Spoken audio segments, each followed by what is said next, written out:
What's up, guys? Small spot repair. Gonna throw some UV primer on it, blend both ways. It's a Dodge Durango. Pretty sure it's 8624, but we'll find out here shortly. So let's do it. First, start with some pre-cleaning. This is wax and grease remover just to remove any adhesives or tar that the car might have on it. If you ever paint or start to paint, you'll notice that some people do not wash their cars at all. And sometimes, bro, I just feel like a glorified car washer. Because once I clean these cars and give them back to the customer, they're probably never gonna wash it again. That's how the game goes. Got a little bit of adhesive right here, take care of that.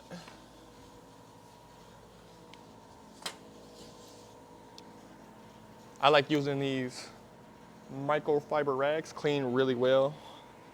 Doesn't leave any lint or dust at all. You can use them all week, throw them in the wash when you're done. It's a real great money saver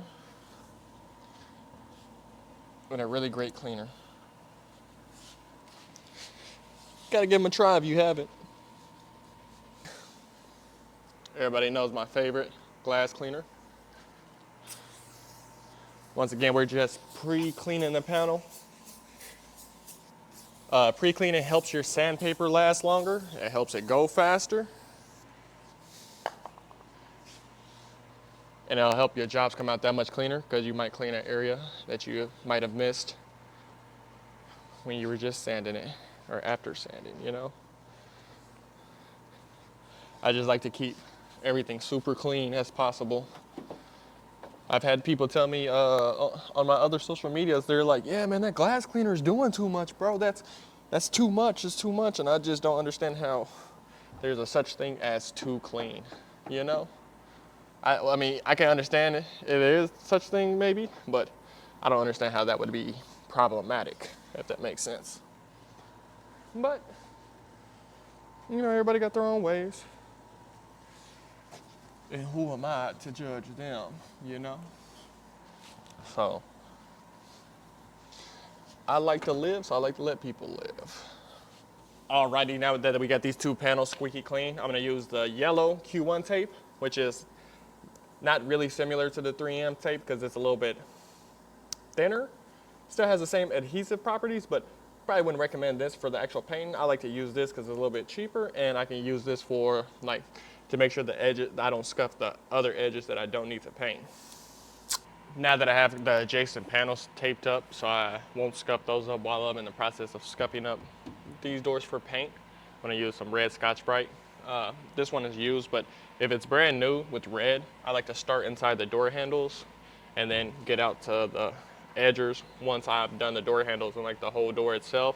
And then these are a little bit finer. If you start on the edges, you have a lot higher chance to cut through the edges. So I like to start with like the door handles and like the window sills. And then like I said, by the time you get to the edges, these red Scotch-Brite will be a lot finer. So you have a lot less likely of a chance to cut through those edges. So we'll give this a quick scuff first before we hit it with some 800.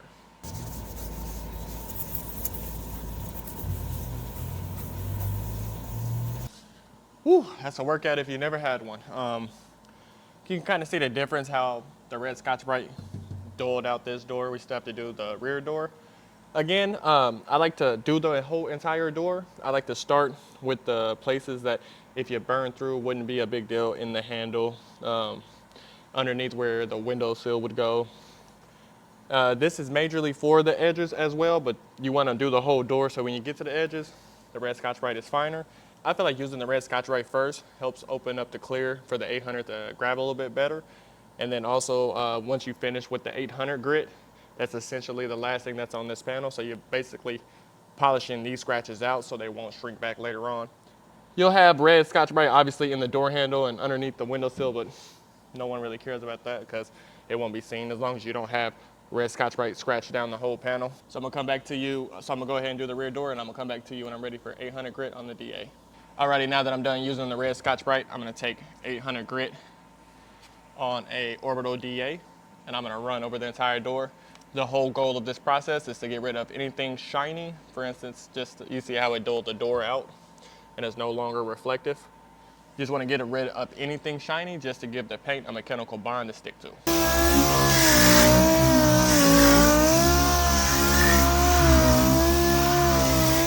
All right, I then took 800 grit on orbital D8 over both panels for the damage area. I use 500 or 400 grit on an orbital D8, and then we'll just hit this area to help the primer adhere better and to make sure there's no sand scratches from the body guys and their body work. Obviously, there's no sand scratches. My body guys does a really good job taking care of that. So again, but this is just to help the primer adhere a little bit better. More aggressive scratch can help it adhere better. 500 would obviously help the primer adhere better than 800. So 500 is the, well, 400 is the lowest grit I can go and put base over. Anything lower than that, the scratches will show back up. So we'll do one step up, which is 500. Throw some UV primer on this. And remember, cleaning these panels not only helps this process go faster, but it helps your sandpaper last a lot longer. One sheet of 800 did both doors. This will do, this one sheet of 500 or 400, which is more common in other shops, will prep this area. And once I put the UV primer on it, it will also finish this area after I block it with 320. So let's go ahead and do that. I'll throw some paper on it and come back to you. For primer, I'm just using this Starlight primer from Spies Hector, which is UV primer. I'm using my 3M primer gun, 1.4 tip, and my 3M PPS tinted cups. I just leave the primer in here, give it a good shake, open the top and stir it before I go, and then you can just leave it in here and spray.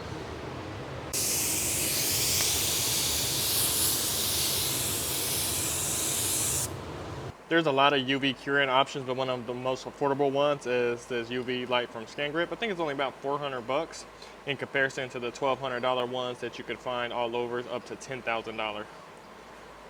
I like to use this for about 2 minutes in between coats, and then we're gonna do about 3 coats of this. All right, once that UV primer is all cured, a good way to tell is using the back of your nail, and as long as the primer does not feel soft to the back of your nail or anything feels wet with the front of your hand, you should be good. We'll use some 320 grit on a block to make sure everything is completely flat. We're gonna pop this paper off. Whenever you use a sanding block, you wanna make sure you go in both directions and a cross hatch method to make sure everything is completely smooth.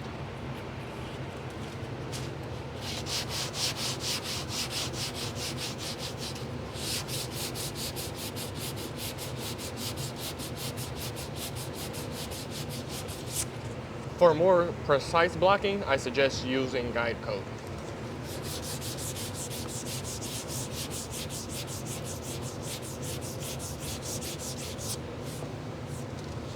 But I don't know if you can see that on camera and how this is darker and this is lighter. That's kind of the guide coat and the texture you can see with the primer itself when you block it. So I can tell that this area is flat and that this area still has texture and need to be blocked.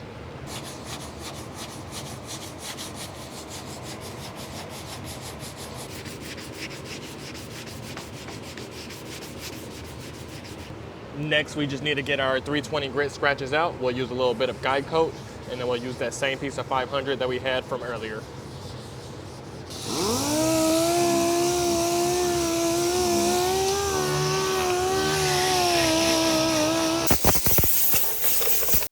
As you've seen, we gave it a quick blow job. Then we're gonna hit it with some wax and grease remover and some window cleaner to prepare it for tape and to get it in the paint booth.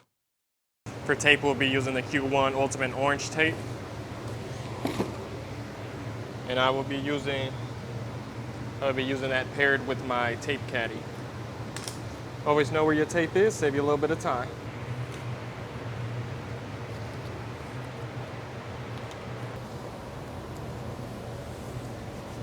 Alrighty, we got pretty much everything all taped up and ready for the booth.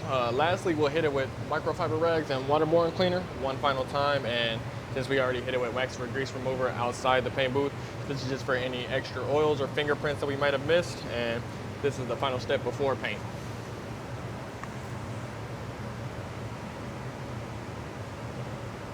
I like to get one rag really, really wet and then leave the other one dry.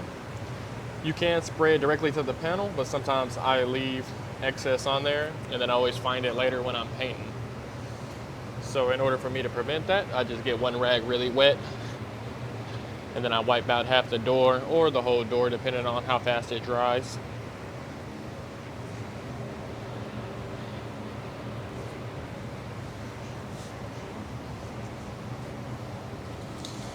Give it a nice good scrub, and then with the dry one switch over. And you want to just keep wiping until you don't see any more left over on it. You don't want to let that evaporate on the panel because sometimes it can leave a residue that you'll be able to see once you put down your base coat. Then we do the next door.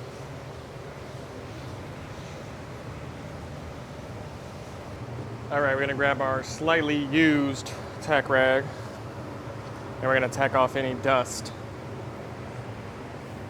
And we're gonna take this over everything. We're not gonna press very hard, but we're gonna make sure this does touch every part of the panel. But you do not wanna scrub with this because it can leave fish eyes in your base coat, and well, in your paint job, period. And then we're gonna hit it with our anti-stat gun right before paint. Make sure we didn't cause any static when we were tacking it and make sure all dust is completely off.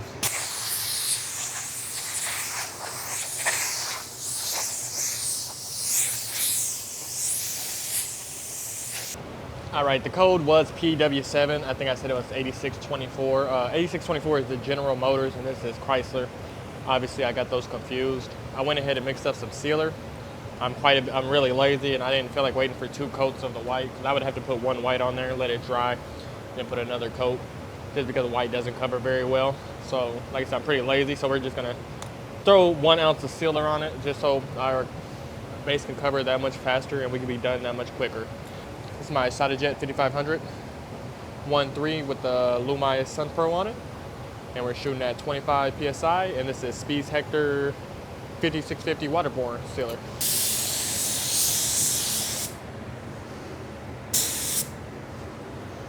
All right, once this sealer is dry, I like using these green Suntora Tech rags. You just pull them apart to activate it. And this is just to get rid of any overspray that the sealer might have left. Not only am I hitting the sealer spot, I am hitting the rest of the panel as well. And then next we can jump straight to base coat.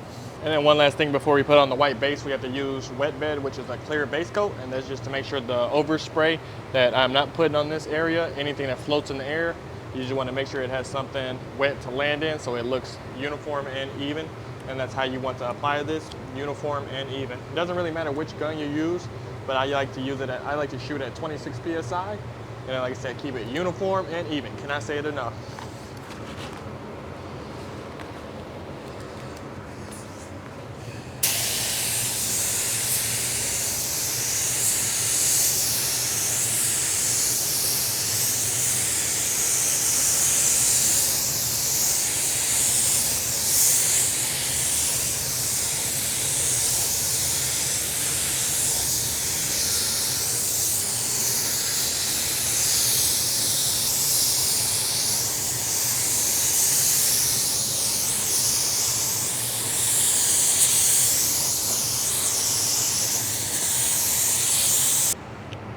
So next we're gonna grab our Lumai 1.3 Exodus Sun Pro light.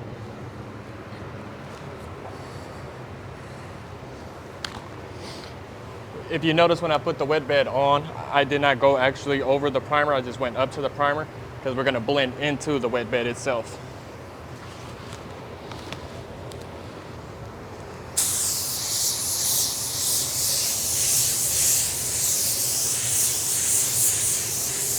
I like to start with almost an orientation coat, and then I'm pulling the trigger and letting more product and getting closer as I get closer to the damage area.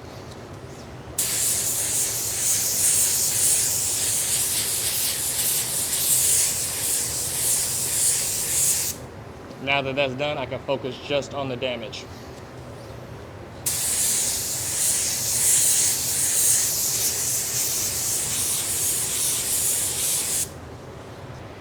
Alrighty, as you can see, that's all done. We're gonna let that dehydrate. Since this is waterborne, it is suspended in water.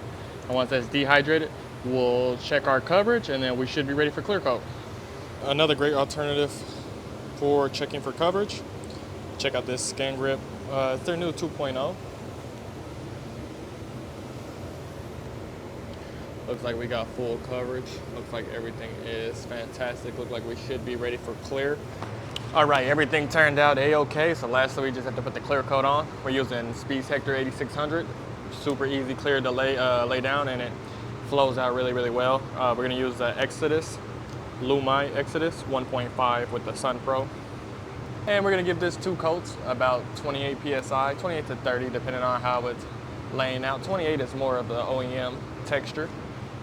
And yeah, I appreciate you for watching, so make sure you like and subscribe, and again, appreciate you for joining me.